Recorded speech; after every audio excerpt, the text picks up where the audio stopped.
3D printed photo You can see this is using the MCor Iris paper printer, which is right there. And this is the guy who created it. Hello. And you are? Dr. Conor Maccormack, co-founder and CEO of MCor Technologies. And we're here at the SolidWorks show. And you want to explain this really quickly, how it works? Yeah, sure. So you take your data, your color information like you would any other 3D printer. You get your color file on the PC.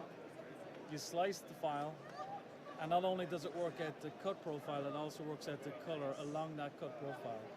It sends that information to a regular 2D printer that has MCor ink, and it prints onto the sheets of paper the location of where the cuts are going to go, but it only puts the ink where there is a cut, nowhere else. So you load the paper then into the 3D printer, just like a regular photocopier in your office, pulls in one layer at a time, applies a water-based adhesive to stick the layers together, and then use the tungsten carbide blade to cut out the profile. So right now you can see it feeding in the next sheet. Drops the sheet off in an accurate position. The layers are pressed up against a plate on top of the machine. The next page is fed present, and then it comes over and starts cutting the next layer. So it's cutting out the profile. At some point it starts laying on the laminate, the glue, right? Yeah, so once it's cut the profile, the next thing is it applies the adhesive.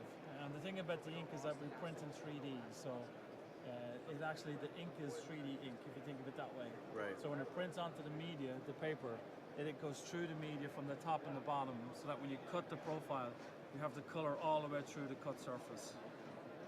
And the advantage of that is that we have the same resolution in the top and on the bottom. So in theory, you can print something like a Sistine Chapel, have all the beautiful colors on the outside, but when you remove the waste on the inside, you can see all the beautiful colors on the inside of the chapel.